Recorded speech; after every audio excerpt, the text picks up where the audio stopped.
hearts. Let our music take you there, where Star will take you everywhere, bringing music closer to your heart.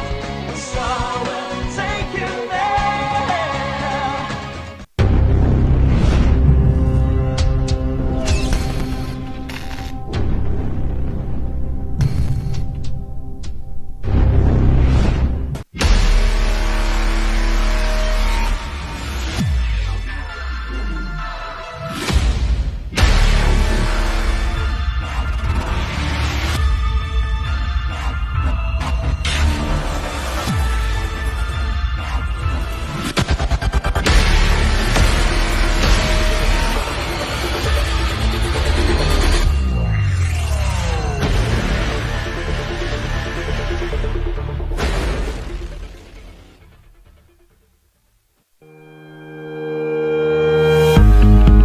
The Baguio Country Club, the first and only 5-star mountain resort in the Philippines, is fully equipped and ready to welcome you back.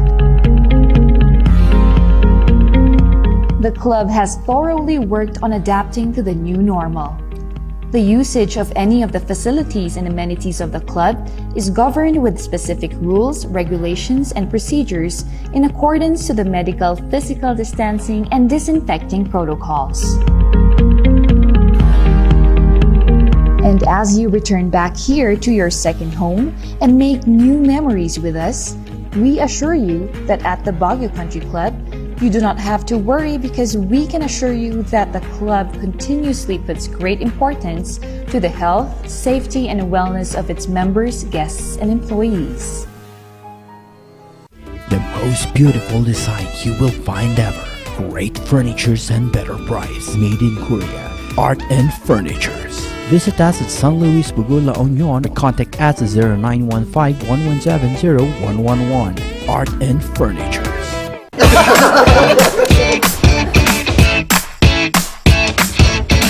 May panlaban na ako sa pimple dahil sa araw-araw na pet malungwer pa ng Kati Alice.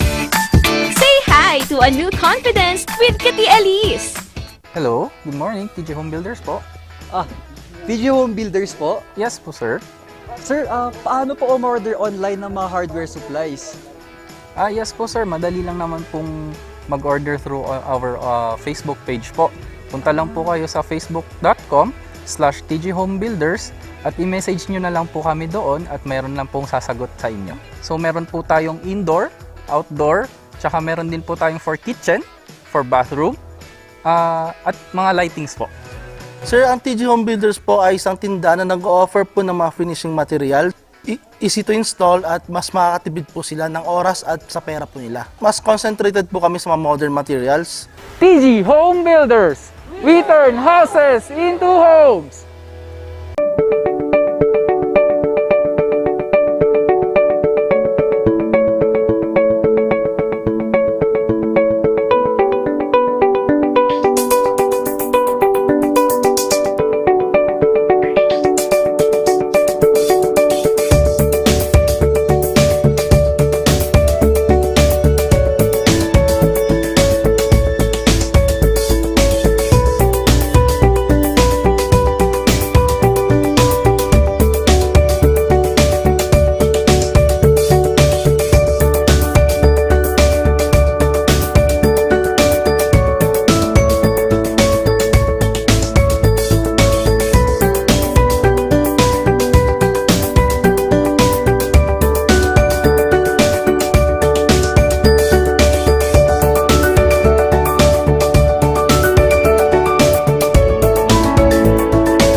Narito ang ilang tag-initipid tips na pwedeng gawin ng hindi nahihirapan at nananatiling komportable sa pang-araw-araw na pamumuhay.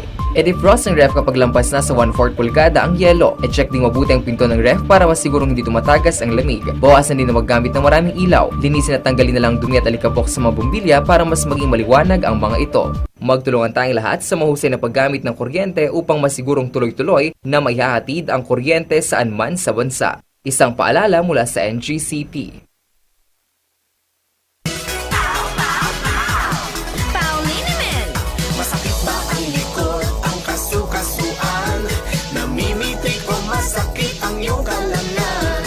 May rayuma, arthritis o nahihilo? May stiff neck, flatulence o masakit ang ulo? Sa Paulinimen, ginhaway, garantisado. Paulinimen, isang pahid ka lang. Dahil walang out sa PAW!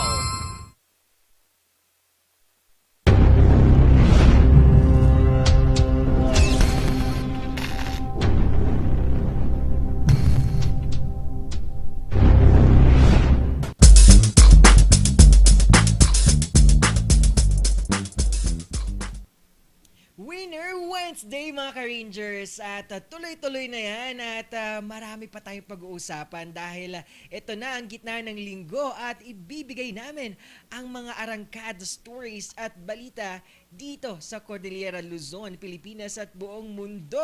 At ito pa rin ang pares na swak para sa inyong umagahan. Ito ang Tambalang Pares. Ako si Papa P, ang magpapasaya at magpapatuloy ng mga kaganapan dito sa Pilipinas at buong mundo, sabi nga nila. At makasama ko nga ang aking virtual partner na si Irish Kawili. Good morning! Good morning mga ka-Rangers, good morning mga ka-Pares, good morning partner! Hello, kumusta kayo? Nasa kalagitnaan nga tayo ng linggong ito. Sana ayos pa kayo dyan! Yes naman. Oo, talagang ayos na ayos yan at gagawin natin. We will strive for happiness. We will strive para sa ating goal dahil ito ang panalong umaga para sa ating mga ka-Rangers. Di ba, Irish? Tama ka dyan, partner, kaya arangkada natin itong Wednesday na ito dahil lahat tayo winner for today! Oo, at eto na nga kapag sinabi kasi nating panalo, andyan pa rin ang ating mga kabataan. At ito, makakausap natin mamaya ang isang kabataan na nanguna sa ating City Youth Parliament nung nakaraang linggo ng kabataan at nanalo ang kanyang resolusyon sa ating council. At tingnan natin kung anong proyekto yan at resolusyon kaugnay para sa ating community, Irish. Tama ka dyan, partner, na tingnan natin kung paano nga ba nila naisagawa ito at kung paano sila nanalo dahil nga Winner Wednesday tayo ngayon. Aalamin natin ang kwento sa likod ng pagkapanalong ito. Oo, at ito pa, dagdag pa ang ating panalong SPED teacher. Hindi lang dito sa Cordillera, kundi pupunta tayo sa Zamboanga. Ayan, mga Rangers, dahil alam naman natin na nagsimula na ang school year, ay nandun na naman ang ating mga frontliners na guro at mga bayani na guro dahil sa kanilang pagbibigay ng serbisyong ngayong challenging times. Kasi 'di ba, Irish, ngayon nga talagang na-challenge din ang ating mga guro kung paano nila ibibigay ang kanilang kaalaman at learning techniques para sa ating mga estudyante. Lalo na ang ating makakausap mamaya na SPED teacher at ang kanyang mga estudyante ay mga learners with disability and difficulty, Irish. Tama ka dyan, partner. Yung educational system nga natin dito sa bansa, medyo nasubok dahil nga dati traditional face-to-face tayo, di ba? Ngayon, dahil sa pagkasara ng mga eskwelahan, hindi natin nasubukan or di natin na-try this year for the last school year at ngayong school year yung face-to-face classes. Pero ganun pa man, tuloy ang buhay, tuloy po natin ang ating edukasyon. Sa kabila man po ng mga hamon, I think sana magawan po natin ang paraan. At nandyan sana ang mas makabago at mas proactive na approach ng ating pamahalaan kasi maraming mga bata ang mga nasubok din kumbaga talaga ngayon. Lalo na pati mga teachers, di ba? Hindi sila makapagturo face-to-face, partner. Kasi ibang-iba yung face-to-face, di ba? Ikaw ba, nabimiso na ba ang face-to-face? Oo naman, namimiss ko na yung face-to-face. Alam mo, yung nung nagkaroon ako ng pagkakataon na have masters for past 3 months, meron kaming face-to-face pa. Pero nung nagkaroon na ng pandemya, talagang kailangan talaga nating sumunod at sa mga protocol din ng ating mga eskwelahan at universidad. At kailangan nating sumunod sa online classes. At ayun, tuloy-tuloy pa rin. Doon natin nasukan din yung pagiging discipline din natin na kahit walang mga guro, kailangan pa rin natin gawin ng mga task natin. Oo, tama ka dyan. Medyo relate ako dyan, partner, kasi syempre work from home, tapos nag-aaral ka na sa bahay. Kailang, alam mo yun, parang ang hirap ihiwalay nung kaluluwa mo, nung katawan mo sa nasa bahay ka, tapos estudyante ka. Hindi mo alam kung minsan, tamad na tamad ka pa. Aminado naman tayo lahat. Meron yung times na parang tinatamad tayo bumangon kasi gusto natin matulog pa. Hinihila tayo ng kama natin. Pero syempre, dito nasusukat ang disiplina ng bawat kabataan. So, kung alam natin na oras na ng ating klase, wag naman nating dayain ang mga sarili natin. Tayo'y bumangon at i-open ang ating mga modules para sagutan ito. Oo naman. Tama ka, tumpak dyan at mga ka-Rangers, talagang marami pa tayong pag-uusapan at tatalakayin ngayong Winner Wednesday. At ito pa rin ang tambalang pares na swak sa inyong umagahan. Ako si Papa P at makasama ko si Irish dito sa tambalang pares ng Morning Balitaktakan!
Nagbabalik ang tambalang pares, ang pares na swak sa inyong umagahan mga ka-Rangers. Irish, kapag ganitong Winner Wednesday, kapag sinabi nating panalo, ano ang mga nakukuha mong learnings kapag nananalo ka? Nako, ito yung mga small wins, kumbaga natin, di ba? Ito dapat yung mga tinatanim natin sa mga puso natin. Ito yung mga bagay na natututunan natin maging humble. Of course, magpakumbaba na alalahanin natin na hindi natin alam lahat ng bagay sa mundo. Maaaring nagwagi tayo sa isang bagay pero marami pa rin tayong matututunan and there will always be a room for improvement. So, maglaan po tayo ng room for improvement sa ating mga sarili na at alamin na hindi naman talaga natin alam ang lahat at matututo pa tayo sa mga paglipas ng panahon. Kaya magpakumbaba lamang po tayo at syempre magpasalamat sa mga biyaya o sa mga small wins. Kumbaga, ito yung mga small wins na akala natin hindi nagmamatter pero kung titignan mo, malaki ang epekto, di ba, partner? Ikaw ba? Ano yung mga pinagmamalaki mong panabuhay mo? Ako naman pinagmamalaking panalo, yung natutunan ko sa ating mga magulang pa rin. Andun pa rin ang learning. At laging nagmarka sa sinabi ng aking nanay na panalong-panalo. At sabi ko, yun yung may pagmamalaki ko na panalo dahil meron akong ganung nanay na nagbigay sa akin ng quote na sabi niya, tayo ang mas iintindi dahil tayo ang mas nakakaunawa. So, yun yung lagi Tama. Napakaganda, partner. Yes. Napakaganda. Oo naman. At ito pa, di ba kapag sinabi kasi nating panalo, may mga times na talagang meron tayong talo din. I know, yun yung mga panahon talaga na kailangan nating bumangon. At we need to learn from it at gawin nating weapon yun para maging strong pa sa buhay. Di ba, Irish? Tama ka dyan, mula sa mga pagkakadapa natin, doon tayo babangon. At yun naman sasabi nating panalo natin because hindi madaling bumangon, partner. Alam mo yan, na parang pag nalugmok ka, tapos biglang wala kang lakas na para bumangon, pero pinili mong bumangon dahil kailangan mo, yun yung para sa akin na pinakapanalong sitwasyon sa lahat. Yes, kaya nga panalo tayo dahil bumabangon tayo ng sobrang aga, di ba, Irish? Tama, panalong-panalo, partner. Kaya yung mga ka-Rangers nating mga nakatutok din, maagang-maaga pa lamang. Nako, kayo rin po ay mga panalo ngayong araw na ito dahil hindi lamang ngayong araw na ito, sa buong linggo na ito nakasama po ninyo kami. Yes naman. At ngayon nasabi mo ng ang ating mga makakasamang mga ka-Rangers ay narito. Bati naman natin ang ating mga Mary Joy Alvarez. Wow, good morning aga ni Mary Joy ha. Oo, maarangkada. At ayan, Alia Lopez at si Alia Santa Ana Servo. Ayan, good morning po. At syempre, ang ating Hong Kong Rangers. Andiyan si Brenda Tulyok at Merly Agbayani Season, Bong Tulyok at Vilma Tulyok. At ayan, good morning din sa ating mga Pangasinan Rangers. Ayan, gising-gising po. Ayan, kay Lourdes Tulyok, Godofredo Tulyok at Delia Tulyok. Ang aga nilang gumigising para manood para sa atin. At eto Yes, si Sir partner. Eric John Garcia. Ayan, top of the morning to you, Papa P and partner Irish. Ayan, at nanunong din. Good morning, nanonood din Sir ang Eric. ating, yes, Irish. Ayun, good morning, Sir Eric. Nako, ingat po tayo dyan. Oo naman. Ikaw naman, may babatin pa daw datin dyan? Ay, nabubulol na talaga. Oo. May babatiin pa tayo dyan sa Dagupan, Pangasinan. Nako, may gusto ko batiin ngayon dahil birthday niya. Ngayong araw na ito, partner, gusto ko batiin ng happy birthday ang aking kapatid na maagang pinagising ko para lumipat para makatulog siya na maayos pa. Good morning and happy birthday, DJ. Happy birthday sa aking kapatid. And good morning po sa lahat ng mga nakatutok, lalo na po sa mga Dagupenos na nakatutok po ngayon dito sa Morning Body Taktakan. Ayan nga, happy birthday, EJ. Baka naman, ako dyan. Handa pala, no? Handaan. Yes, Online naman. handaan muna tayo ngayon, partner. At ito, Irish, pasadahan naman natin ang mga kaganapan dyan sa Dagupan kung ano na ang nangyayari for our paglalaban sa COVID-19. Yes, partner. I-update lang natin yung mga ka-Rangers natin Yes. base nga sa Dagupan City Situationer as of 9 p.m. ng September 13. May panibago po tayong 59 cases ng COVID-19 at meron naman po tayong 16 new recoveries. So that brings about 975 total active cases po dito sa lungsod ng Dagupan. So para sa mga Dagupenyos, mag-ingat po tayo lalo tumataas. Nakita po natin sa mga numero na nasa screen ngayon yung numbers don't lie mga kaibigan at mga ka-Rangers. Patuloy po tayo mag-ingat. Meron na po tayong total of 975 active cases. Yes naman. At ayan, ingat-ingat pa rin po tayo dyan sa Dagupan. Dito naman sa Cordillera ay pumapalo pa rin ng 200 ang kaso kahapon. Alam mo, for the coin, tatlong Parang tuloy-tuloy consistent siya, no? Yes, Irish. 2 tuloy-tuloy na araw na pumapalo ng 200 na kaso. 280 cases po kahapon as of September 14 at 5 p.m. po yan. At ayon nga sa ating last na press ko natin with Dr. Panes ay talagang dahil pwede itong dulot ito ng paglaganap at pagbugso ng variant ng Delta. Ayan, at kaya't ang mga ka-Rangers, ingat-ingat po tayo at panatilin pa rin natin ang pagsunod sa health protocols natin. Always wear your face mask, face shield at social distancing po tayo mga ka-Rangers. At ito, meron din po tayong 10 namatay kahapon at kinalulungkot natin yan sa mga pamilya ng namatayan because of COVID-19. And arangkada naman tayo with our 110 recoveries naman. Good news, gumagawa at lumalaban pa rin ang mga frontliners natin, doctors, nurses, para matulungan ang mga nasa COVID-19 patient po natin. Ito, At dahil dito, meron po tayong 65 na total areas on lockdown at total barangays with lockdown na 44. At meron po tayong bagong lockdown ngayon sa KM3 Asin Road, Purok 6, Bahakeng Central, at Gladiola Street, Amparo Heights, Camp 7, Purok 12, Irisan, Purok 5, Middle Rock Quarry, at nalift naman ang lockdown order sa barangay ng Luwakan, Apugan, specifically sa Spring Hills at sa Sarok, Camp 7. At ito naman ang ating existing lockdown order. At makita nyo dyan sa ating screen ang mga streets at purok. At you can visit our page ng Public Information Office or center ng ating City Government of Baguio. Ayan, mga ka-Rangers, ingat-ingat po tayo, no? At dumadami po ang mga kaso dito sa Cordillera. Irish, ano naman mga ginagawa ng ating mga Dagopenyo dyan para labanan ng ating, syempre, paglaganap pa rin at pagdami ng kaso ng COVID-19?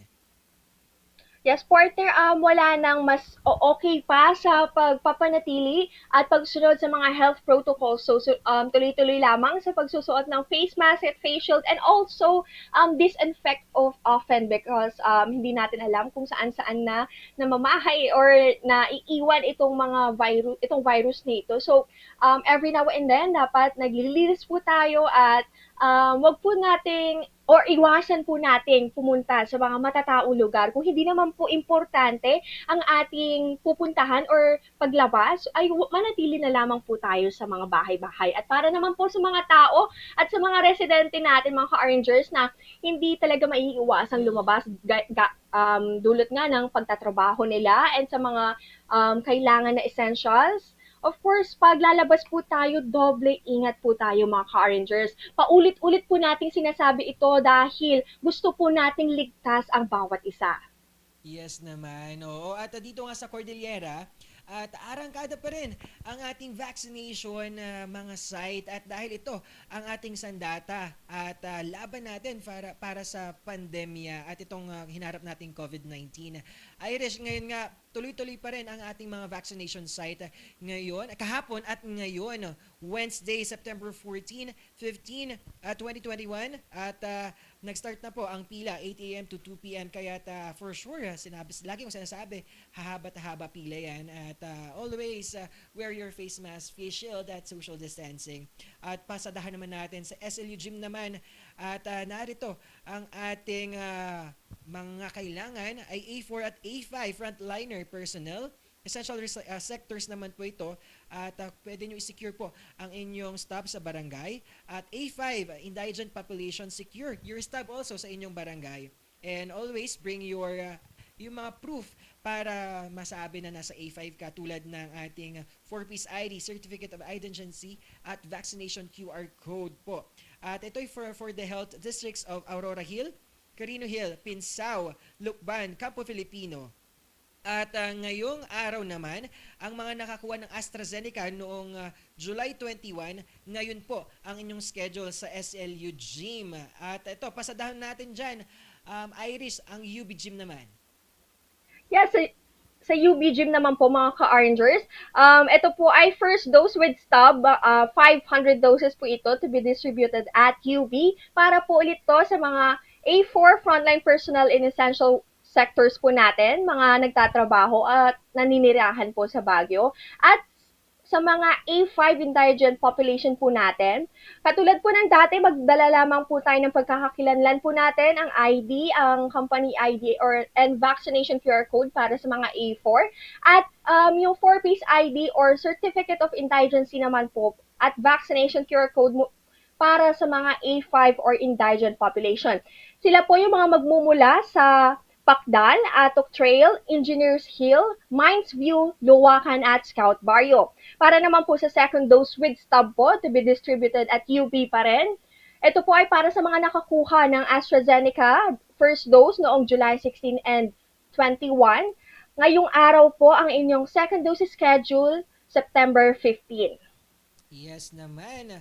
At sa SM B1 parking naman natin, ang mga nakakuha ng AstraZeneca noong July 21 also ay sa September 15 ngayong araw po kayo sa SMB1 parking naman. At first dose with stop naman sa A4 at A5. Ito'y galing sa health districts ng Atab, City Camp, Quezon Hill, Irisan at Asin. Ayan mga ka-Rangers, ingat-ingat pa rin po tayo at maraming salamat dahil nag-uumapaw pa rin ang iyong suporta para at pumunta po kayo sa mga vaccination site para magkaroon ng malaking ambag at parte para matulungan natin ang community para magkaroon ng herd community na inaasam natin. Irish?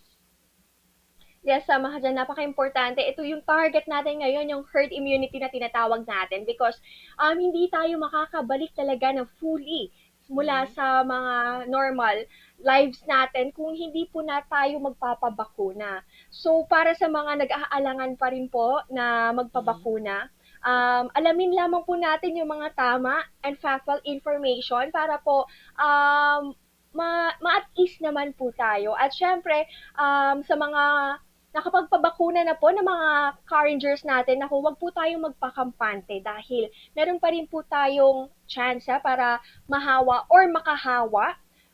Kaya doble ingat pa rin po tayo. Ayun, at ito na nga.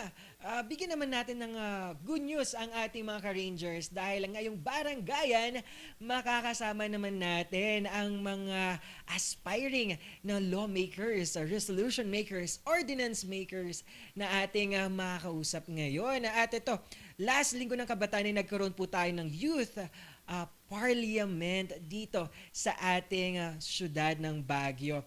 Irish, kapag ganito, kapag ikaw bibigyan ng tsansa, anong ordinansa o resolusyon ang iyong naisip na ipatupad sa iyong barangay or sa iyong syudad ng Dagupan? Nako, gusto ko sana partner dahil nga pandemic tapos very malapit sa akin yung education. Gusto ko sana magkaroon na mas maayos na sistema yung pag-aaral ngayon because hindi lahat merong mga gadget, 'di ba? Hindi lahat may internet connection para mag-attend ng kanilang online classes. So, mas komprehensibo sana na approach at yung mas makamasa, 'di ba? Para naman no students left behind kumbaga, 'di ba? Yes, tama naman yan. At ako naman, kung may naisip akong resolusyon, gusto ko yung last time na nagkaroon tayo ng group ordinance about dun sa mental health. Dahil medyo yun ang nangungunan na cases at issue dito sa ating mga kabataan. Lalo na biglaan ang pagtigil ng mga pangarap ng ating buhay at mga gusto sa buhay. Kaya for sure mga kabataan talaga medyo doon nagkaroon ng problema, 'di ba Irish? Ang kanilang mental health totoo yan, ay partner. isa sa mga nabigyan ng medyo alam mo yun, challenging para sa kanila. Totoo yan, partner. Nakaka-relate ako dyan because lalo na sa mga first few months talaga na parang hindi ka sanay na hindi ka lumalabas because all your life, di ba, pumapasok ka, lumalabas ka, marami ka nakikitang tao. Yung mga ibang tao kasi, meron sila yung mga tipo ng tao na kahit wala silang kausap, basta nakikita nila na may mga tao sa paligid nila, parang alam mo yon gumagaan ang pakiramdam nila. Pero since nga na-stuck tayo sa bahay because iniiwasan natin ang lumabas, wala tayong social interaction, kumbaga. Pero good thing na lang, buti na lang meron tayong online kahit pa paano nakaka-connect tayo sa mga kaibigan natin, sa iba pang tao through online, di ba? Kahit saan ka man, anong oras man yan, nakakausap natin siya. And syempre, very challenging talaga yung times na yan because hindi nakakapag-open up yung mga, di ba dati yung mga simple conversations natin sa mga kaibigan natin na how's your day, kumusta, anong gagawin mo, yung kamustahan kumbaga na face-to-face na dati na-take for granted lang natin. Ngayon, hinahanap-hanap natin, di ba? Yes naman, Irish, oo. At marami pa tayong sektor na pwedeng bigyan ng focus or target. Isa na dito, ang environment at kung paano nating mapapangalagaan ang ating kapaligiran. At ito, ang resolusyon na ating tatalakayin na nanalo nung last City Youth Parliament natin. At hindi na natin patatagalin mga ka-Rangers at aking partner Irish. Ito na ang ating Youth Parliament Resolution Category Champion na si John Matthew Tan. Good morning. Good morning po, sir, and good morning, Ma'am Irish. So, I'm John Matthew Aitan, representing Barangay T. Alonso. So, sir, isasabi ko pa po ba yung resolution ko, sir? Yes naman, oo. Ayan, bago natin pag-usapan ng iyong resolusyon, kamusta naman, Sir John, sa iyong, syempre ngayong pandemya? Sir, ngayong pandemic, sir, marami tayong kinakaharap na losses or yung problems. Katulad ng nakikita nyo sa background ko, sir. Sir, yan yung business namin. So, ngayong pandemic, hindi namin ma-sell. So, parang nahihirapan kami kumuha ng daily financial allowance sa buhay Sir namin. John, oo. Sir John, para makita namin ang iyong napakagwapong mukha, pwede natin usog ang inyong camera. Ganyan talaga nangyayari kapag mga virtual interview. Yes. Kaya natin Oo, yan. Very natural naman yung mga ganyang circumstances. Yes. Wait lang, sir. Sige. Ito na nga, naka-inspire yung bungad pa lang ni Sir John, no? Irish? Oo, partner, kita mo yung reality, kumbaga, lalo na sa background niya, di ba? So, maigi or talagang effective na makita natin yung natural or yung talagang kinakaharap, yung kasalukuyang kinakaharap ng isang tao, di ba? Yung sitwasyon. Oo naman, Irish. At kapag mga ganito, no, nakita natin kahit kabataan, ay nag-uumapaw yung fire para sa kanilang, alam mo yun, pagtindig para mayroong pagbabago ang ating makita sa ating kapaligiran, sa ating community. Kaya yung mga nasa tronong pamamahala, gising-gising po. Oo. Tama, nako, wag na po tayong magbingi-bingihan, magbulag-bulagan. Hanggang kailan pa po ba tayo? 'Di ba, partner? Nakakaano yung mga ganyang bagay because kapag mga malapit ang eleksyon, ang dami-daming nagsisilabasang tulong, ang dami-daming nagsisilabasan na kahit hindi mo kailangan dumarating sa'yo. Pero pag nandyan na sa posisyon, pero parang hindi ka nakilala. Yes. Parang hindi na nila kilala yung mga constituents nila na humihingi ng pagbabago. Tama naman. Oo, tumpak. At ito na nga, nakita natin ang pagtindig ng kanyang advokasya at pagtulong din with the use of resolution. At Sir John, ikwento naman natin kung ano yung resolusyon na nanalo nung last na Youth Parliament natin. Sige po, sir. I would like to read lang yung brief ng resolution ko, sir. Republic of the Philippines, Sangguniang Kabataan, City of Baguio. Resolution number, Series of 2021.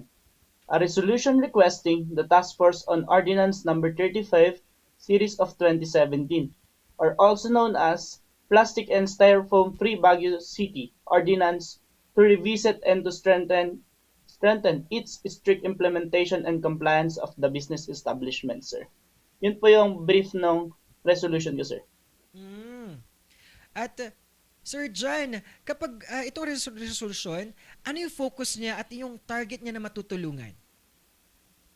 Okay, sir. Maganda yung katanungan mo, sir, sa itong resolution ko na to is yung focus niya is the number one problem in our city or in this city, Baguio City. Marami tayong problema, ngunit yung pinaka number one yung pinokus ko, sir. Why? Kasi ang resolution is to resolve a problem. Gagawa ka na nga lang ng resolution, mababaw pa yung problema. So, parang inisip ko, mas mapapaignig ang isang resolution pag mas malaki or malawak yung mare-resolve ang niyang problema. Sir, yung focus ng resolution ko is about sa basura. Bakit nga ba ito yung napili kong resolution, sir? Sir, ito kasi yung napili kong resolution kasi ito yung napapansin kong nahihirapan ang gobyerno or ang City of Baguio para i-resolve. Itong resolution na to is marami siyang benefits sa atin. First, malilesen natin ang flood. Why? Sir, kasi ang resolution ko is about using paper bags and paper cups entire of Baguio City or sa bawat houses, sir, kailangan naka-paper lahat tayo. No one should use plastic. No to plastic tayo, sir. Zero plastic sana tayo, sir. Paano naman pag pupunta sa marketplaces, sa wet area? Tinanong sa akin yan, sir. What if pupunta sa marketplaces? Sir, pwede naman nating italaga ang mga POSD para hindi lang sila nandun. Or, I'm not hindi ko naman sila inaano yung work nila or yung binigay ng mayor. Parang magtatalaga lang si Mayor Magalong or kung sino magiging next na mayor natin to bantayan niya yung public area or yung wet area. For example, sir, papasok ka sa wet area, kailangan mo magdala ng Tupperware. Why? Kasi hindi mo naman pwedeng ilagay yung paper, hindi mo pwedeng ilagay mga wet product sa paper kasi mabubutas or mahuhulog or marurumihan siya. Kaya nga prevent natin na marumihan or makontaminate ang mga pagkain natin. Sir, yun na yung first to lessen of flood. Second one, bigyan ng trabaho ang mga indigent family. Why did I say so? Sir, kapag may paper bag ka, mag-short ka ngayon. Magkukulang tayo ngayon sa supply ng mga paper bag. Kuha tayo sa ibang lugar. For example, sa Nagilian. Alangan iangkat natin? No, hindi tayo mag-aangkat nun. To prevent pollution kasi gagamit ka na naman ng transportation.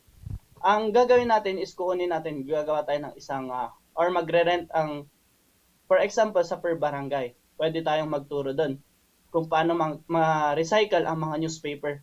Hindi na yung puputol ng puno kasi under DENR yun. Bawal nating, hindi porket sinasabi kong paper yung gagamitin natin, is puputol na tayo ng puno. Yes. Ngayong modular, sir, di ba? Napansin mo, puro module tayo. Pwede nating hingin yung mga paper doon na nasulatan yung back-to-back niya para gawin nating paper bags para ma-recycle natin. Sir, pwede nating i-tutor yun, then i-sell nila yon sa mga establishments dito po sa Baguio. For example, ako, indigent family. Ay, maganda yung ganito, i-adapt ko sa barangay, then i-tutor ko. Then, pwede yung per establishments or parang exchange ng product, sir. May mamamahala sa isang barangay, kukunin niyo na tapos ng indigent family, and then isa-sell niya sa mga establishments. And then, dun sila mag-start hanggang ma-adapt ng buong Baguio City. Or pwedeng i-adapt ang resolution natin pag naipasa sa city, pwedeng i-adapt ng ibang city. Di ba, sir? Isang magandang legacy na mapag-iiwanan natin yun. And the third one, matutulungan natin ang mga basurero. Why did I say so? Again, sir. Sir, ikaw, for example, basurero ka. Tinapon ko yung plastic, yung sandbag, and tinapon ko yung paper na to, paper bag. Anong pupulutin mo, sir? Di ba yung paper bag? Yung paper bag. Kasi pag naipon yan, pera yan, sir. Malilesen rin natin ang tuloy-tuloy-ladang binababa ng Baguio City na mga basura sa ibang city. Kasi nag-short tayo ng, ano bang tawag doon? Nag-short tayo ng dump site. Pag puro paper na yan, malilesen natin ang tuloy-tuloy-lada. And then kikita pa ang intern ng Baguio City. Then yung mapagkikitaan yan, pwedeng i-convert sa mga pagkain or ibili ng mga indigent family or itulong sa mga indigent family. Kasi we are using billions of peso to transport our garbage. Kasi yun yung kahirapan sa atin sir. 'Di ba? And the fourth one, sir, na benefit ng one natin, malilesen natin ang air pollution. Why did I say so again? Dito sa Irisan Dam site, medyo masangsang na siya kasi doon at doon. Hindi natin malalaman, even though naka-face mask tayo, may pumapasok pa rin air sa gilid-gilid. So makakakuha pa rin tayo ng sakit. So, yun yung mga purpose and benefits ng resolution na pinasa ko sa Baguio Youth Parliament nung nakaraan lamang, sir. Wow. Yun lang pa. May katanungan pa po ba kayo, sir? Oo. Alam mo, habang you discuss and you explain yung resolution nyo, ang galing kasi mula sa isang kabataan ay nag-uumapaw yung idea and ang ripple effect na gusto nating mangyari sa ating community, na matutulungan ng ating kapaligiran, at syempre yung pollution, malilesen pa natin. Irish, yes, sir. Di ba ang galing? Yes, partner, napakagaling ng idea. And gusto natin kasi dumating na tayo sa point na zero waste na ang Pilipinas. At hindi lang Pilipinas, ang buong mundo, partner, di ba? Kasi nakakasagabal yung maraming plastic na basura na hindi naman natin nare-recycle. So kung hindi man tayo makapag zero waste agad, dahil syempre mahaba-habang process yung daraanan pa, and adjustment kumbaga. Pero at least yung paunti-unti man lang na action ng mga kababayan natin na sa bahay pa lang, mag-practice pa lang ng mag-zero plastic na sila, 'di ba? Plastic free. Wala na yung single-use plastics. So, tanong ko lang, Sir John Matthew, ano po ba yung naging inspirasyon nyo? Or meron ba kayong ibang laws na naging inspirasyon para ito yung i-pursue ninyong resolution? Yung naging inspiration ko, ma'am, is yung kasi dati po is that talagang napapansin ko na, or ako yung tipo ng taong mapagmasid sa kapaligiran. Parang naaawa po ako sa, for example, ito na po yung kinaawa natin yung sa City of Lagun. City Camp pala. Barangay City Camp, or also known as yung Lagun. Ma'am, nakakaawa po yung mga taong nakatira doon kasi na-flood sila, then nahihirapan sila mag-cope up sa flood kasi sa kagagawa natin ng mga tao. Hindi naman po lahat ng tao is perfecto or nobody's perfect. Pero hindi naman, yun nga po yung inspiration ko, then napapansin ko mas talagang maganda yung naisip kong idea sa resolution na yun, so that para makatulong tayo sa entire Baguio City. Bilang isang kabataan, yun lang naman yung isang simple suggestion ko na sana maaprubahan sa City of Baguio na ipatupad dito sa mismong city natin. Why? Kasi ma'am, pag napatupad na yun, pwede na tayong maging, alam niyo sa vegan, di ba, nag-use na sila ng mga papers. Parang pwede nating maging tourist spot yun. Ay, ganito yung ganyan, ganito. Pwede nating i-adapt. Malay mo ma'am, biglang may pumunta ditong isang reporter, ini-report tayo. So, sisikat na naman ng Baguio. Isang na naman yan, good points ng Baguio na naman yan. Parang pinapabango natin yung pangalan ng City of Baguio, ma'am.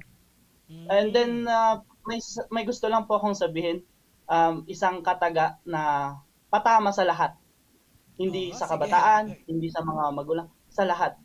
Ang isang batas o ordinance o resolution, kahit pa maipasayan, kung walang paggawa at walang disiplina sa sarili, hindi maaaprobahan or hindi magiging worth it yung gumawa ng batas. Hindi, parang mawawalan ng silbi. Kasi Sir Paul and then Ma'am Irish, for example, tayo mismong kabataan walang tayong sariling disiplina.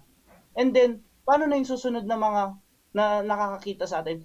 And then, dapat tayo mismo sa sarili natin magkaroon tayo ng disiplina bago natin disiplinahin yung iba. Yun lamang po. Thank you. Yes, tama naman Sir yun. Matthew, tama. Oo.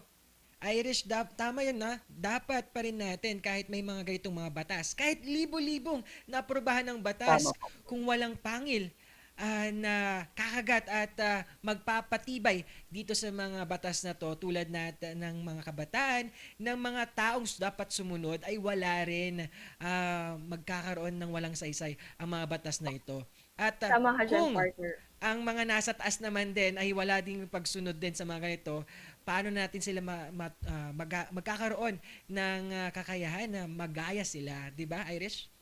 Totoo, partner. And iba kasi yung iba kasi yung nasa resolution lang, tapos yung nagkakatalo kasi tayo sa strict implementation, kumbaga. Hindi naman lingid sa kalaman natin, 'di ba? Meron naman ng bill or may mga actions naman na ginagawa ang iba't ibang mga LGUs, kahit ang Philippine government, na no to single-use plastics, 'di ba? Matagal na rin nating isinusulong 'yan, pero bakit hanggang ngayon, 'di ba? Hindi pa rin nababawasan, or kung nabawasan man, wala pa rin tayo sa punto na talagang independent na tayo, na hindi na tayo dependent sa mga plastic. So, sana itong resolution na ito ay ma-implement ng maayos at ng may pangil, kumbaga, hindi lang siya naiiwan sa papel na pagkatapos nanalo, maging resolution, wala na.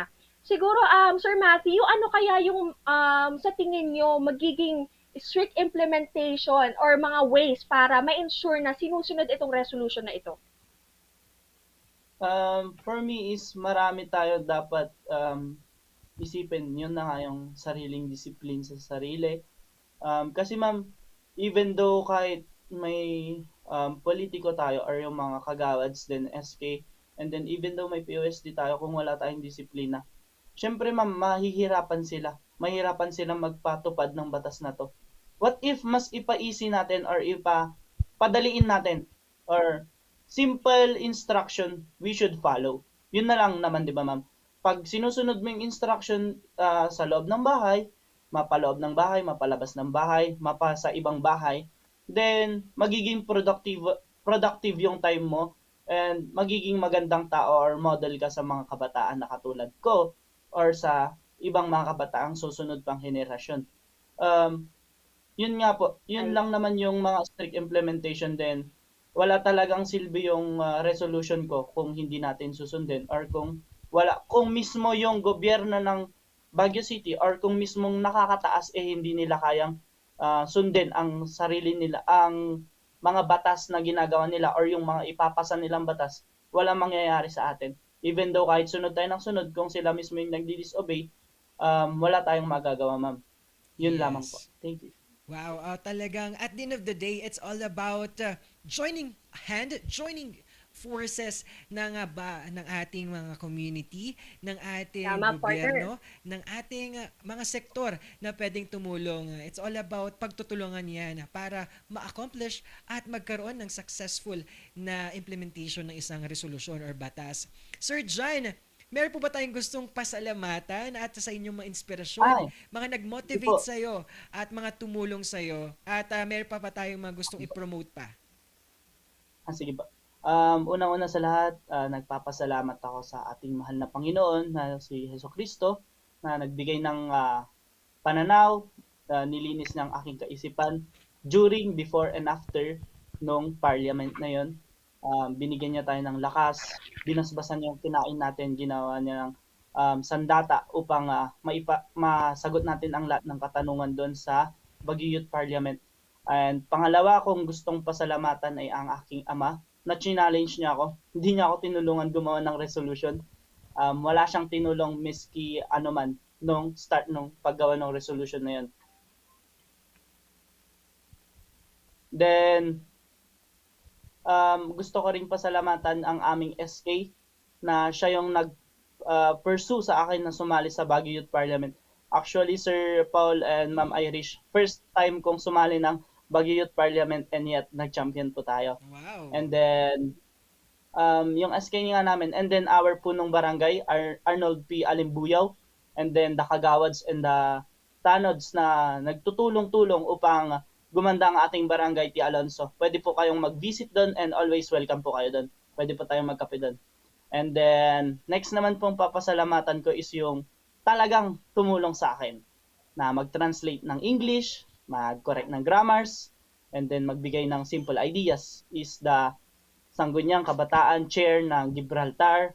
Shout out sa'yo, Jeric M. Sinner, na nag-pursue rin, na tinutulungan niya ako before Parliament. Actually, Sir Paul and Ma'am Irish, for example, kahapon lang binigay yung Parliament na yun, tapos pasahan na ng resolution kinagabihan niya. So, pinursu talaga namin ni Sir Jeric M. Sinner na gawin. And siya naman yung sumali sa ordinance pero hindi sila nanalo. Pero okay lang yun. At least they tried their very, very best. And proud naman ako sa kanya. And then, gusto ko pang pasalamatan is yung mga katrabaho ko ngayon sa water refilling station, sa Crystallion Water Refilling Station. Sila Sir Marion Orap, and then our beloved driver na si Renato V. Capistrano, our Reserve Navy. Tapos si Darren S. Celeste, yung barkada ko na tumutulong rin, nagbigay rin ng simple ideas. Pero yung talagang magbigay ng idea na yan is yung pananaw ko, then yung papa ko na talagang mahal yung environment. Yun lamang po yung mga gusto kong pasalamatan. Yes. And then gusto kong i-promote yung business namin na nasa likod. Actually sir, recycled po yan. Wow. Kung nakikita niyo. Box po siya ng manok sir. Nakikita ba sa camera sir? Yes. Yan. Box siya ng manok sir. Ito yung mga binibili namin sa grocery, then tinuturn namin or ini-innovate namin or transform namin sa ganito. Then idea naman to ng father ko na ako na po yung nagmamanage. Dati po yung business namin is entire Baguio lang, but now entire Luzon na po yung business natin. Yes, wow. Yun lamang po. Naka-recycled po yan lahat sir. Wala pong tapon dyan. Lahat magiging pera. Kaya nga sabi nila, may pera sa basura. Oo naman, oo. At ang galing, no? Dahil Yes, Sir John, dahil sa iyong mga idea at mga ganitong advocacy ay talagang maraming naidudulot. Tulad ng sabi ko kanina, ripple effect, domino effect, papunta ng pagtulong sa environment, sa mga endangered population or community natin na bibigyan ng parte para matulungan sila. At marami pang iba, di ba Irish? Tama, partner. Ito yung mga bagay na simple lang kung tutuusin pero hindi natin napapansin na ito yung makaka-create ng malaking mga effects or pagbabago sa ating community at sa environment, lalo na tumataas ang temperature. Kasi ito lately, di ba, tumataas yung temperature natin dito sa Dagupan.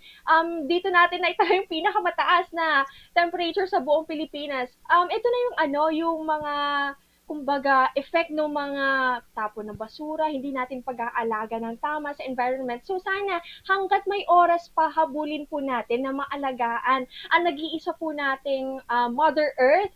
And of course, nagsisimula po ito hindi po ito nagsisimula sa government or sa city. Nagsisimula po ito sa bahay po natin. So we encourage everyone na bawasan po natin, kung hindi man natin ma-eliminate ang mga plastic ng ganun-ganun na lang, bawasan po, unti-unti po tayong magbawas hanggat sa nakikita natin, na wala na, 'di ba? Puro na lang tayo recycle, puro na lang tayo paper, plastic-free environment na po tayo. Indeed. Wow, talagang ariba ang ating mga kabataan at ang mga itong pagsulong. Maraming salamat at padayon sa serbisyo, Sir John, at maraming salamat. Thank you, Sir John. Yes. Wow, ngayong guest talakayan at baranggayan natin mamaya ay marami tayong mapag-uusapan. Ito nga sa baranggayan natin. It's all about resolution and having pagtitindig para sa ating bayan at para matulungan sa ating kapaligiran. Kaya't mga ka-Rangers, tumutok lang at marami pa tayong pag-uusapan na inspiring stories at mamaya nga, SPED teacher na aarangkada ang kanyang inspiring story. Kaya huwag nang maglilipat ng channel dito sa Tambalang Parish ng Morning Balitaktakan!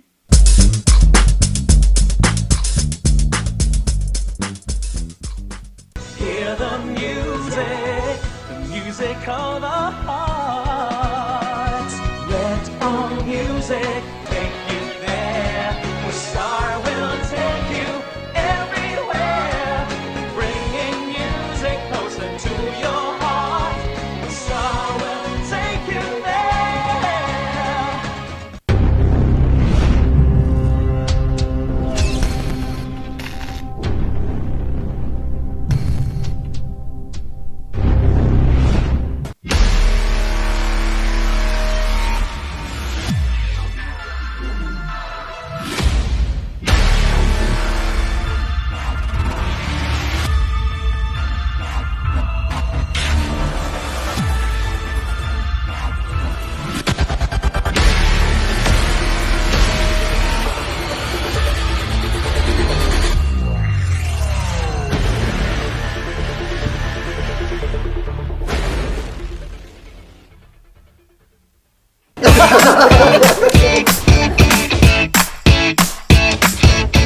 May panlaban na ako sa pimple dahil sa araw-araw na pet malungwer pa ng Kati Alice. Say hi to a new confidence with Kati Alice. Hello, good morning, TG Home Builders po. TG Home Builders po? Yes po, sir. Sir, paano po umorder online ng mga hardware supplies? Yes po, sir. Madali lang naman pong mag-order through our Facebook page po. Punta lang po kayo sa facebook.com/tghomebuilders at i-message nyo na lang po kami doon at meron lang pong sasagot sa inyo. So meron po tayong indoor, outdoor, tsaka meron din po tayong for kitchen, for bathroom, at mga lightings po. Sir, ang TG Home Builders po ay isang tindahan na nag-o-offer po ng mga finishing material. Easy to install at mas makakatipid po sila ng oras at sa pera po nila. Mas concentrated po kami sa mga modern materials. TG Home Builders! We turn houses into homes! Narito ang ilang tag-initipid tips na pwedeng gawin ng hindi nahihirapan at nananatiling komportable sa pang-araw-araw na pamumuhay. E defrost ng ref kapag lampas na sa 1/4 pulgada ang yelo. E check ding mabuti ang pinto ng ref para masigurong hindi tumatagas ang lamig. Bawasan din na maggamit ng maraming ilaw. Linisin at tanggalin na lang dumi at alikabok sa mga bumbilya para mas maging maliwanag ang mga ito.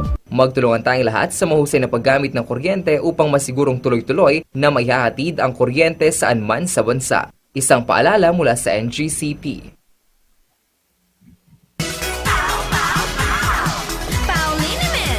Masakit ba ang likod, ang kasukasuan? Namimitik o masakit ang iyong kalamnan? May rayuma, arthritis o nahihilo? May stiff neck, flatulence o masakit ang ulo? Sa Pauliniment, ginhaway, garantisado. Pauliniment, isang pahid ka lang. Dahil walang out sa Pau!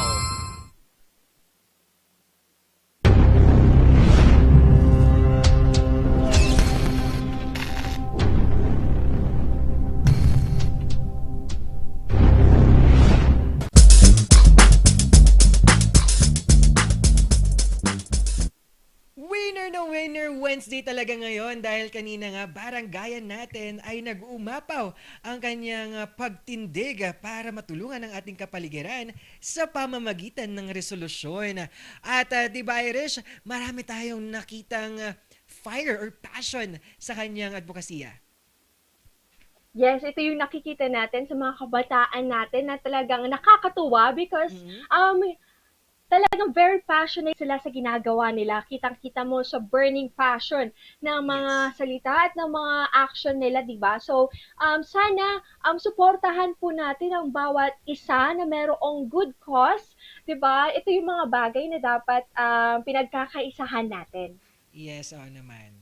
At Irish, handang-handa ka na ba? Dahil mula dito sa Cordillera, lilipad tayo sa Zamboanga del Norte. Naku, excited ako dyan! Oo, na-excite na to mga ka-Rangers. Dahil isang inspiring SPED teacher. Dahil napapanahon, dahil pasimula na ulit at nagsimula na nung Lunes ang ating school year at isa sa mga na-challenge ay ang ating mga guro, lalo na ang ating mga SPED teacher. At makakausap natin ang inspiring SPED teacher ng Sidangan sa Zamboanga del Norte ng Buyos Elementary School na si Sir Cyril Jones Sidlao. Good morning!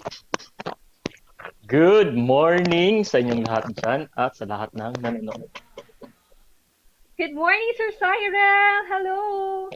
Wow! Good morning po. Ng, alam mo yun, balahibo dahil wow, Oo, it's partner! great at lalo na sa mga ating mga learners with this difficulty at disability. Ang galing, no?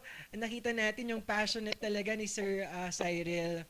At Sir Cyril, kamusta naman ang pandemya? Lalo na challenge kayo ng mga guro. Oh, very challenging this pandemic kasi pataas na pataas yung mga cases natin and then hindi natin nakikita yung kalaban natin.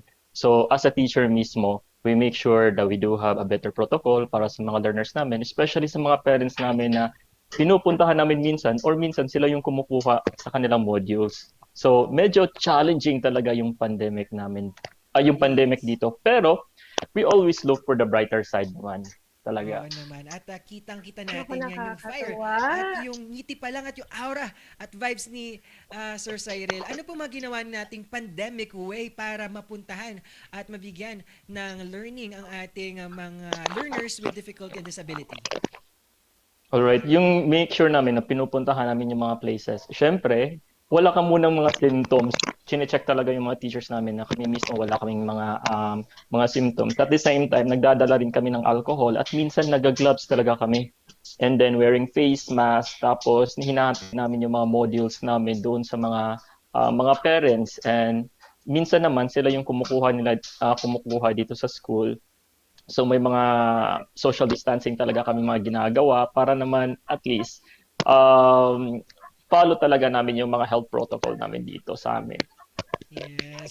Sir Wow, Cyril. Irish, alam mo habang kausap ko pa kahapon si Cyril at nakita ko yung mga kwento niya at inspiring story niya. Medyo naiyak ako ng konti dahil emotional akong tao. Oo, nakaka-touch, At partner. Irish, Nako. ikaw naman dyan. Oo, Sir Cyril, unang-una gusto ko po sabihin na saludo po kami sa inyo, sa dedikasyon ninyo dahil hindi po madali ang magturo lalo na po at special education nga po yung tinuturo po ninyo. Sir Cyril, paano po kayo nagtuturo ngayon? Ngayong new normal, dahil wala pong pasok sa mga classroom, sa eskwelahan, paano po niyo tinuturuan yung mga estudyante po ninyong with special needs? Currently po kasi dito sa place namin, most of our learners belong to indigent. Wala po talaga silang cellphone, no laptops, no even TVs and radios. Sila yung mga, belong kasi sila sa mga indigent. So yung mga choices talaga nila na binigay sa amin is only the modular.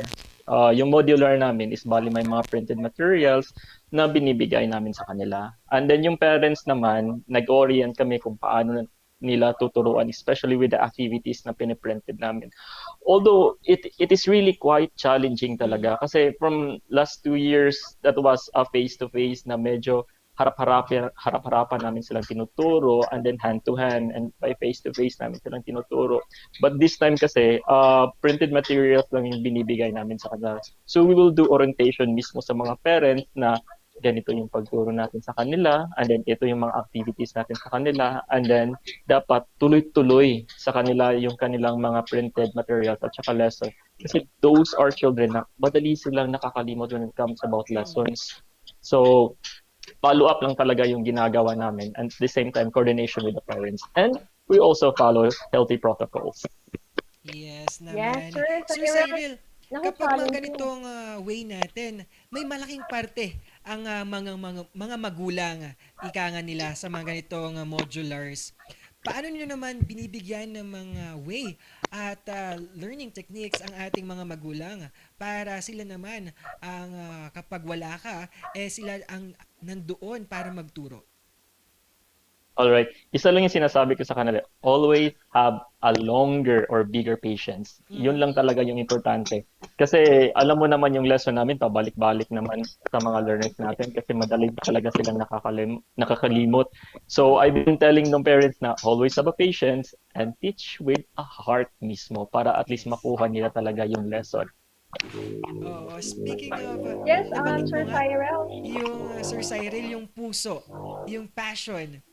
At anong stand mo naman, Sir Cyril, sa hating opinyon ng mga guro na nahihirapan ngayon na kung gustong wag mo nang ituloy, academic freeze muna, at yung iba naman ay pagpatuloy pa rin ang edukasyon. Anong stand mo dito dahil sa mga ganitong mga hinaing ng mga ating mga guro? Actually, nasa neutral side ako that time kasi depende para sa akin depende lang kasi yun sa location kung marami ang cases and then kung wala ang mga cases. Pero nasa ano kasi yan nasa parents kasi yan kung komportable sila na mag face to face talaga yung bata, at the same time may advisory sa IITF. Talagang gusto namin mag face to face, pero kung yung advice talaga sa IITF or yung sa mga health units na bawal pa talaga, susunod talaga kami. Kasi ang pagkakaalam ko, we always hand by hand together with the government and then together with the health organization para at least magiging komportable yung mga learners natin sa modules or face-to-face. Yes naman. At Sir Cyril, dagdag ko pa dito. Maraming mga frontliners ang nakita natin dito sa hinarap nating pandemya. Isa na dito, ang gutom na gutom ang ating mga medical workers sa suporta na frontliners. At kayo din may tuturing na frontliners ng ating bayan. Kayo po, sapat po ba ang suporta at tulong na nakukuha ng mga guro? Para sa akin naman po, dito sa amin, sir, I will be honest. Para sa akin, okay naman po yung suporta na ibibigay ng mga nung gobyerno sa amin. At the same time, medyo may kailangan kasi minsan kami, teka lang po sir, may kailangan minsan very accommodating naman po yung divisions office namin na tumulong po sa amin kung ano pong kailangan namin.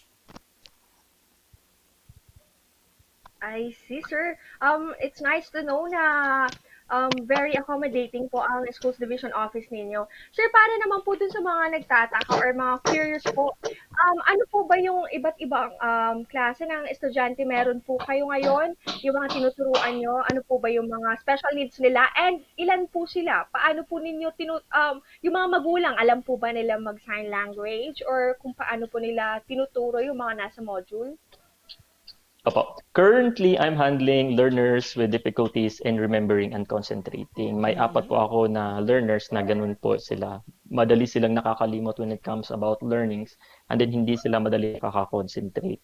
So sa amin naman, yung mga learners namin, yung nag-handle naman kami ng mga merong mga autism, and then yung mga hearing impaired. So unfortunately, nasa ibang school po sila kasi sila yung may mga ibang school kasi na pinakamalapit sa kanila. Sa akin naman yung LDRC, yung madali silang nakakalimot, madali silang nadi-distract. So yung ginagawa namin sa kanila is pabalik-balik talaga yung lessons until makuha talaga nila yung mga lessons. And then when it comes about sa kanilang behavior naman, kino-correct talaga namin. So habang bata pa, kino-correct talaga namin yung anong yung magiging for good na gagawin nila. At the same time, yung parents, ino-orient talaga namin na ganito talaga magturo yung mga ano natin, yung mga parents natin. Parang as a second parents kasi sa mga learners natin is parang ina-apply ko rin sa kanila yung parents nila na ganito po, kailangan po kayo ng matakas na patience. Parang naglalaro lang kayo, parang nag-i-enjoy lang kayo. At the same time, nagle-learn rin sila. Yes. Wow, Sir Cyril. At Irish, alam mo ba, dahil ngayong pandemya, merong bayanihan, nag-uusbong pa rin at patuloy ang liyab ng bayanihan. At ikwento nyo naman, Sir Cyril, ang collaboration ng project nyo na kung saan sa ating BJMP. Alright. Ganito kasi yun. Most of our learners kasi is nasa indigent po sila ang kanilang status. Most of yung parents nila is walang-wala talaga kasi there are farmers. Tapos kung makikita mo na sa kanilang bahay, parang kailangan talaga nila ng tulong. And I'm really, really thankful na andyan kayo, mga TV stations and then other media outlets na talagang na-open ng kanang eyes na nakita nila yung mga learners ko na kailangan talaga nila ng tulong. And I'm really proud to say that we do have the collaboration, especially with the BGMP Sindangan. Talagang nakita nila yung situation namin ng mga learners. So nung nakita nila yung situation ng mga learners, talaga hindi sila nagdalawang isip na puntahan nila puntahan nila yung mga learners namin at nakita nila yung situation. So nagbigay sila ng mga groceries, nagbigay sila ng mga school supplies, at the same time mga food po. Talagang nakakataba ng puso. And then alam mo yung nakikita ko sa mga learners natin na medyo natulungan rin ng BGMP. Pati nga yung BGMP mismo, nakikita nila na they badly need help talaga. So, ayun, nag-contact sa akin yung BGMP and they said to me na tutulong sila sa akin monthly. Pupunta sila dito sa amin. And talagang nakakataba yun ng puso. Oo nga eh. Mayroong kaming pinuntahan kahapon, isang bata na hindi siya nakakalakad, medyo malnourished siya, and then he badly needs help talaga. So napuntahan po siya ng BGMP, talagang binigyan siya ng grocery, and then that really made my day kahapon na may mga talagang mga men in uniform na tumutulong sa kanila. Yes. Wow, Sir Cyril, sabi mo nga, it really made your day. At dahil sa ngayong usapan na to, it inspires more ng mga ka-Rangers. At lalo kami, as Iris at ako, it really made our day talaga. At ito nga, binanggit nga ng ating, wow, sabi nga ni MBG, Nig, go Sir Cyril. At ito pa si Marisa Bernido, go na go Sir Cyril. And watching Sir Cyril, we are proud of you. Division of Zamboanga del Norte, galing kayo naman kay Lore Teofilo Daimiel. Hello po, ayan, umaarangkada ang iyong Good morning, suporta, Sir Cyril. Yes, thank you so much po sa lahat pong nanonood. At saka, dahil nanonood na po yung Division's Office, babatiin ko na lang po rin po sila, sir. I would like to say good morning to the Sindangan Central District 2 Supervisor, Ma'am Maria Tess Imperial, and also would like to say Good morning also to the Special Education Program Supervisor, Ma'am Arcilita Zamora, and most especially to the Zamboanga del Norte School Division Superintendent, Dr. Maria Liza Tatilon. And to all the SPED teachers of Zamboanga del Norte, mabuhay kayo, kaya natin to. And also to the BGMP, thank you very much. Wow, yes. At hello po sa inyo. Ito po, ang sa buong production ng RNG Luzon.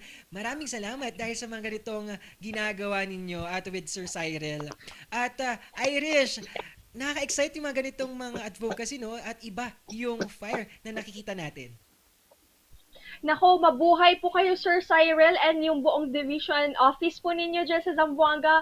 Nako, maraming salamat po sa mga tulong po na binabahagi ninyo sa inyong mga learners and also sa inspirasyon na binahagi po ninyo dito sa amin. Imagine, from Zamboanga, umabot hanggang norte ng Pilipinas, inspirasyon na dulot, ang inspirasyon na kwento ng inyong mga estudyante. At sana po magtuloy-tuloy po yung suporta at tulong na maihahatid sa mga estudyante po ninyo. And sana po, Sir Cyril, we pray na mag-ingat po kayo palagi at sana maging healthy para po mas tuloy-tuloy pa po yung blessing na naipamamahagi po ninyo sa inyong mga estudyante.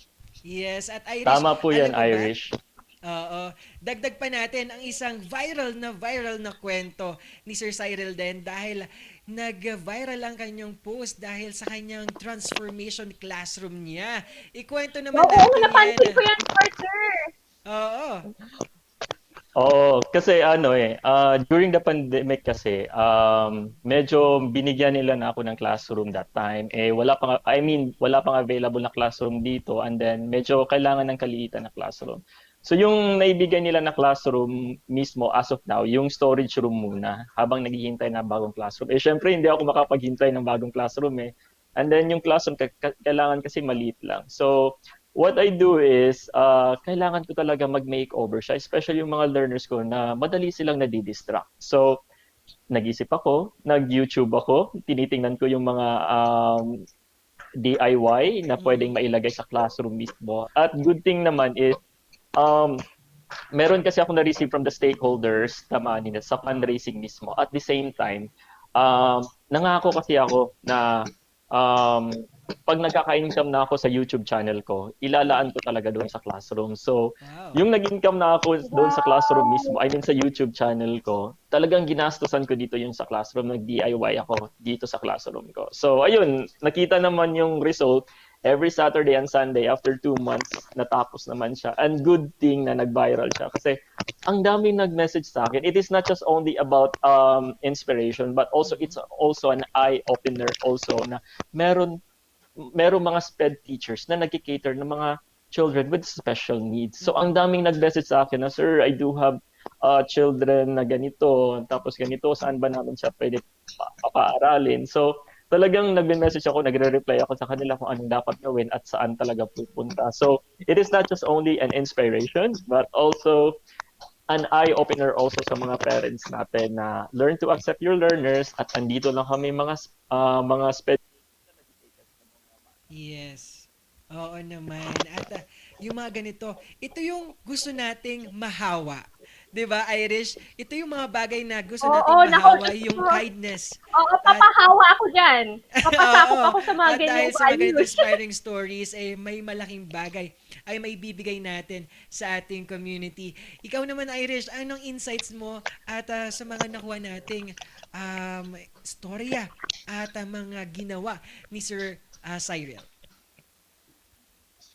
Naku, saludong-saludo ako kay Sir Cyril, partner, because kita mo yung burning passion na hindi lang para makapagturo, but to create change at mabago yung buhay ng mga estudyante niya. Diba, kita mo pa sa classroom pa lang, it speaks a lot about his character, his burning passion to create change the lives of his students. Kita mo, diba, alam mo, ang sarap mag-aral dyan sa kwarto ni Sir Cyril, napaka-calm, very relaxed. Alam mo, yung makaka-focus ka talaga.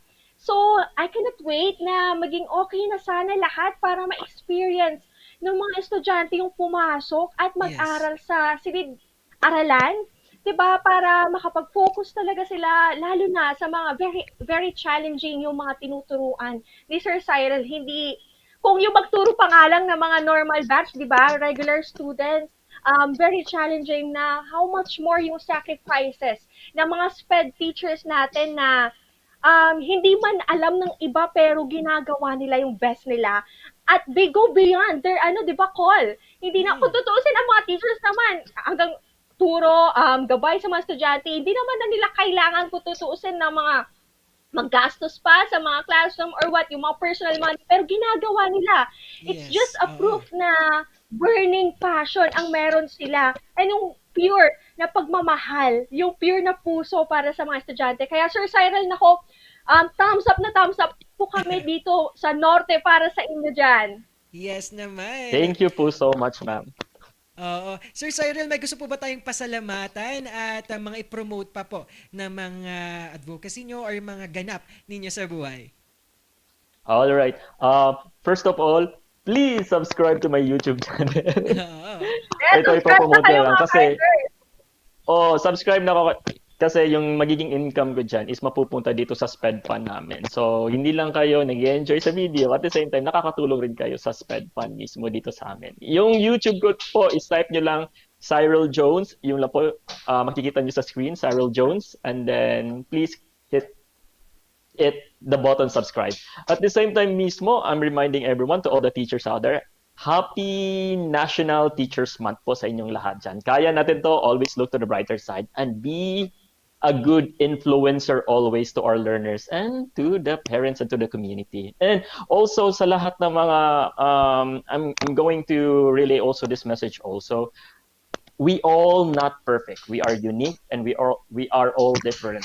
Talagang unique tayo. But yung pagiging unique natin, yung pagiging different natin, at saka yung pagiging not perfect natin, that will be not an hindrance. Hindi yun magiging hadlang para para matuto at maging magaling. Yes. Wow, maraming salamat Sir Cyril. Padayon po.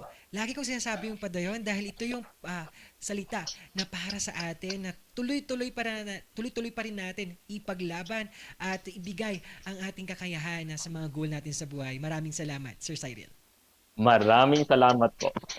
Wow. At Irish, isang guest talakayan ang ating nakapanayam ngayong araw na to. Winner na winner Wednesday talaga, Irish. Yes, winner na winner. Talaga yung naibahagi nating kwento mula kay Sir Cyril ngayon and sana maraming ka-arrangers natin ang na-inspire. And ito pumasok talaga yung very quotable quote sa akin na disability is not inability. Mm-hmm. So, patuloy lamang po tayong magkaroon ng tiwala at pangarap para sa mga kapatid or mga kaibigan natin na may special needs because minsan sila yung mga taong pure talaga, busilak yung mga puso at pagmamahal. Yes naman. At marami pa tayong pag-uusapan dyan. At kaya tumutok lang mga ka-Rangers dito sa Tabalang Parish ng Morning Paritaktakan!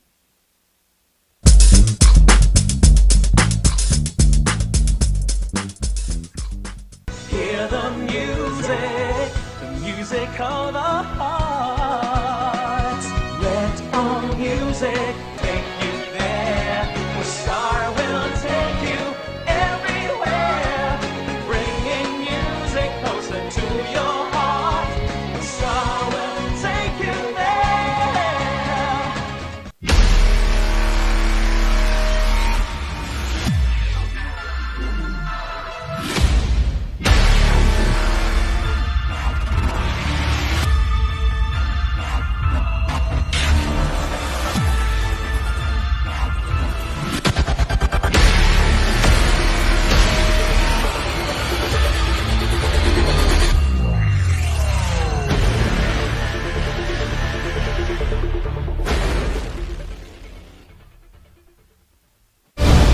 Narito ang ilang tag-initipid tips na pwedeng gawin ng hindi nahihirapan at nananatiling komportable sa pang-araw-araw na pamumuhay.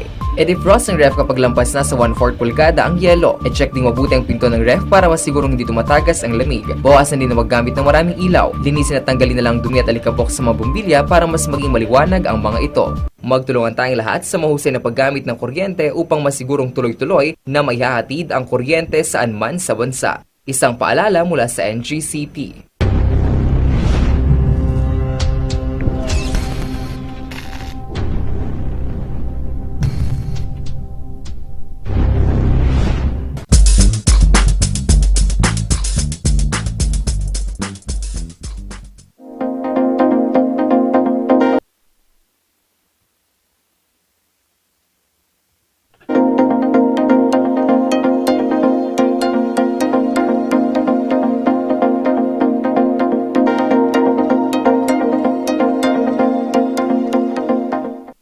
Nagbabalik ang Morning Balitaktakan. Pasadahan naman natin ang mga nagbabagang balita ngayong umaga. Ito ang Morning Balita. Kaso ng COVID-19 sa Baguio dumadami dahil sa Delta variant. Narito ang balita. Naitala sa lungsod noong Sabado ang pinakamataas na kaso ng COVID-19 sa bilang na 289. Mostly sa household na talagang transmission. And still sa workplaces. Yung dalawa na areas na yun, household and workplace. That's why talagang nakikipag-usap kami doon sa mga public and private offices, sa private sector na company, na kung pwede i-reduce nila yung kanilang mga capacity. Marami na rin naman nakapag-comply na. These are the especially coming from the public sector. No? Sa araw-araw na tala ng pamalang lungsod sa mga nagpositibo ng COVID-19, higit 200 kaso na araw-araw ang naitatala. Kaya naman, sumampa na ang kabuuang aktibong kaso ng COVID-19 sa lungsod sa 2,250. Based on our clinical analytics, lumataas ng 41% na yung cases natin among 17-year-old and below. And we don't see any downtrend in the next 2 weeks or 3 weeks. In fact, ang ating cases ngayon is on an uptrend and not even linear. Kung linear sana, nakaganon, diretso, linear. Okay lang, linear, diretso. Hindi, it's a curve. So, ibig sabihin, ang increase is exponential. Dahil sa mabilis na pagsipa ng Delta cases sa lungsod, inaasahang unti-unti nang mawawala ang Alpha at Beta variant dahil sa pagiging dominant ng Delta. Kung dati-rati ay nasa hanay ng mga may edad ang mataas ang kaso, ngayon, pati sa mga bata ay tumataas na. 41% ng mga kasong naitala sa lungsod ay mga 17 years old pababa. Itinuturing itong mga super spreader. Dahil dito, lilimitahan sa loob ng 1 linggo ng pamalaan ang paglabas ng mga 17 anyos pababa. Sa ngayon, nananatiling critical pa rin ang hospital utilization sa lungsod dahil halos lahat ng mga severe at critical cases ay mga hindi pa nababakunahan. Charles Nicolimon para sa Luzon Headlines. Illegal na pagbebenta ng lote na booking. Iyan naman ang balita ni Christine May Tirado. Talamak ngayon sa Facebook ang pagbibenta ng mga subdivided lots sa iba't ibang bahagi ng Region 1. Karamihan dito mula sa lalawigan ng Ilocos Sur. Makikita sa Facebook post ang mga ibinebentang lote na inaalok sa cash basis, installment at down payment reservation. Based doon sa mga nakapost doon sa mga Facebook accounts na nag-offer ng subdivided lots for sale. Doon papasok na yung provision ng PD 957 na before you can sell those subdivided lots, you must secure first the license to sell from the Department of Human Settlements and Urban Development. Natiktikan ito ng social media monitoring team ng Housing and Real Estate Development and Regulation Division. Kahapon, kinumpirma ng ahensya na hindi dumaan sa tamang proseso ang bentahan. Wala kasi sa listahan ng mga lisensyadong proyekto ng Department of Human Settlements and Urban Development Region 1 ang pangalan at address ng mga proyektong kumakalat sa Facebook buy and sell groups. Ang ginawa ng butihin naming regional director, so nagtalaga siya ng certain stocks namin dito sa Housing and Real Estate Development Regulation Division. May certain stock kami na ang gagawin nila is to monitor the social media with regards doon sa mga nagbebenta ng mga subdivided lots na wala pong license to sell. Bukod sa mga nabuking ng HRE-DRD Social Media Monitoring Team, may mga natatanggap din umano silang reklamo mula sa mga nabiktima ng modus.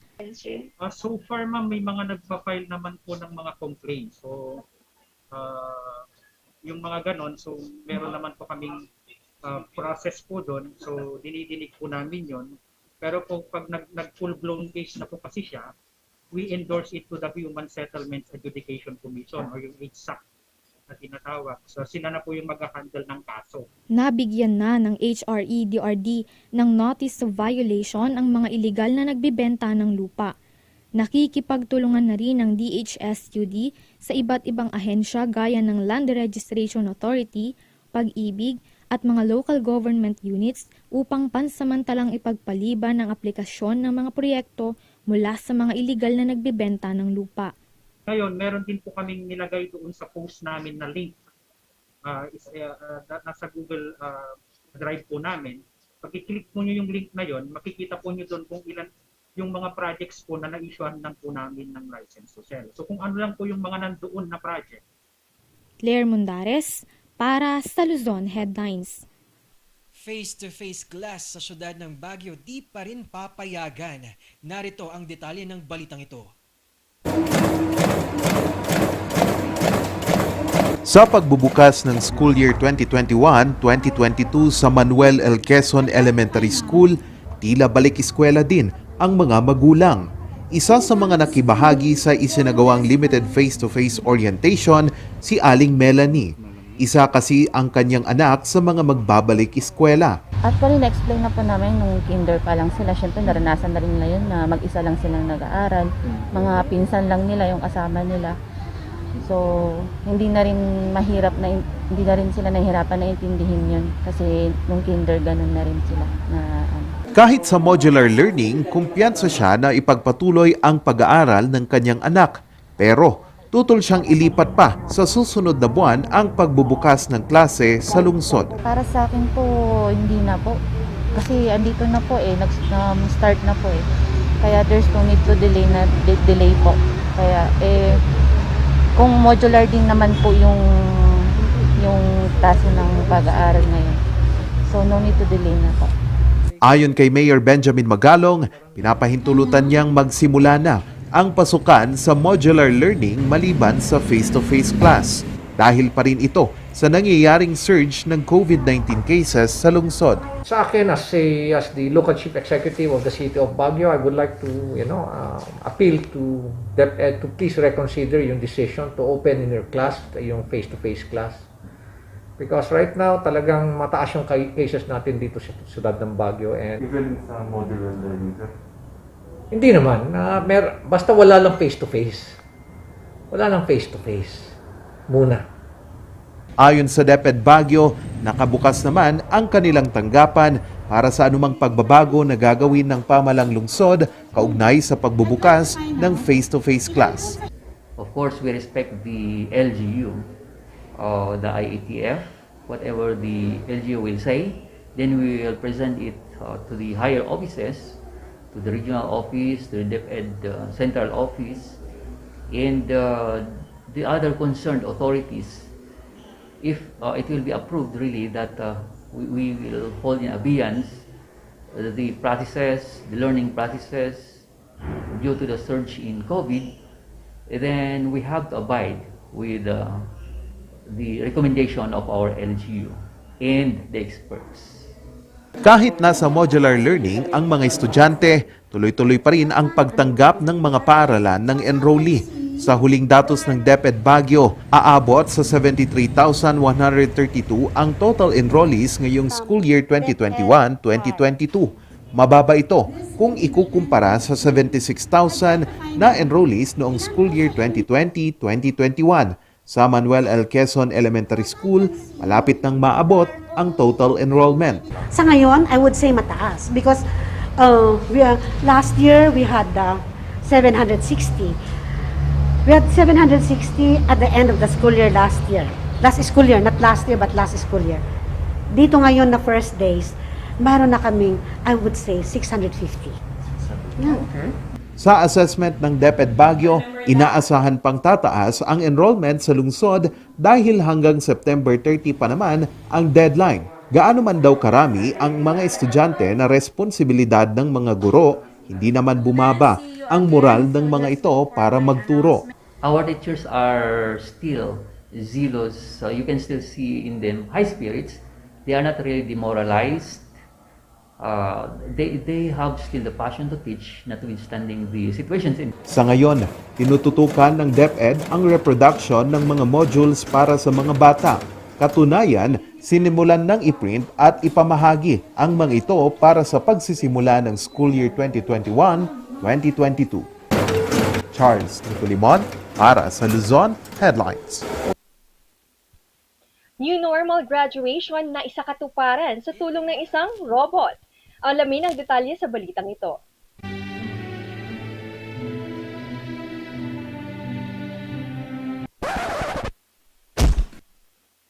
Magsimula ang pandemya noong 2020, ang isa sa pinakamahalagang panahon para sa buhay ng mga estudyante, ang kanilang pagtatapos ay naudlot o di na natuloy. Karamihan sa mga paaralan, isinagawa ang graduation ceremony sa paraang new normal, online. Ito ay para maiwasan ang pagtitipon ng mga tao. Ngunit para sa ilang mga estudyante, tila hindi nila dama ang pagdiriwang. Hindi may pagkakaila ang lungkot at pagkadismaya na aming nadarama sapagkat hindi namin lubos maisip na sa isang iglap lang makukuha ng isang pandemya ang ninanais naming graduation na aming pinaghirapan sa loob ng 6 na taon. Kaya naman, ang robotics team ng Polytechnic College of La Union nakapag-isip ng paraan upang mas mapadama sa mga estudyante ang tamis ng tagumpay. Kanilang inilikha si Ranyag, isang humanoid robot na magsisilbing kinatawan ng paaralan na mag-aabot ng diploma sa mga estudyante. Sa ganitong paraan, maiiwasan ang pakikisalamuha ng mga tao. Ang graduation, layunin na maging physical at face-to-face but contactless. Dinisenyo at na-program si Ranyag upang kunin ang diploma at iabot sa estudyante. Pagkatapos, dahil bawal na rin ang pakikipagkamay, maaaring makipag-fist bump kay Ranyag. Si Ranyag, sanitized kada matapos ang isang estudyante. Ranyag is an Ilocano word for shine or light, and we, the Cell Robotics team, built Ranyag to remind us that God is with us in the midst of this pandemic. Ikinatuwa naman ng mga estudyante ang karanasan na matanggap ang diploma mula kay Ranyag. I feel so honored and delighted as our batch is the first one given the chance to accept it that way. It makes your graduation more special and unique compared to the usual online graduation. It gives more meaning and makes us feel the real essence of graduation. Ang robotics team, layon na mas mapaganda ang proyekto para sa ikabubuti hindi lamang ng mga estudyante, ngunit para rin sa komunidad. The aim of PCLU is digital literacy, and we know that the future is digital. And it's all about technology. So we want our students to be one step ahead. So robotics is a thing that will not go away. It will be here to stay. You know that we have AI, artificial intelligence. So next project, robotics team in the elementary level. Because all our students from grade 1 up to the junior high level have the robotics class. So that's next. That's on deck. Marami mang mga nagbago at magbabago, marami rin sa mga kabataan na tulad ng robotics team ay maparaan, matatag at patuloy na lumalaban. Marky Hora para sa Luzon Headlines. American poet na bighani ng isang Pinay. Tunghayan ang kwentong yan sa report na ito. Magkabilang mundo't malayo man ang agwat, pag-ibig nila sa isa't isa di pa aawat. So my name is Alexander Bentley. I'm from the United States. Ang buo ko pong pangalan is Jessa Vilonio Cordero. Nakatira po ako sa Bawan, Batangas, Philippines. Tila isang pelikula ang kwentong pag-ibig ng American author / poet na si Alexander Bentley at Jessa Cordero na isang Pinay. Nagkatagpo sila sa Facebook. Gaya ng iba, nasa LDR o long distance relationship din sila noon. Ngunit bago sila tuluyang magkita, nakailang udlog ito dahil sa pandemya. Nitong Abril, naisa nang bisitahin ni Bentley si Jessa, ngunit It became very difficult to get to the Philippines. That just proved difficult, the pandemic, the quarantine, the restrictions on any foreigner coming into the country. Then we found out that Costa Rica opened up their borders and you just had to get insurance. There were struggles, obviously, leading up to it, but we got her here. But we finally made it happen, so that's the happy story, right?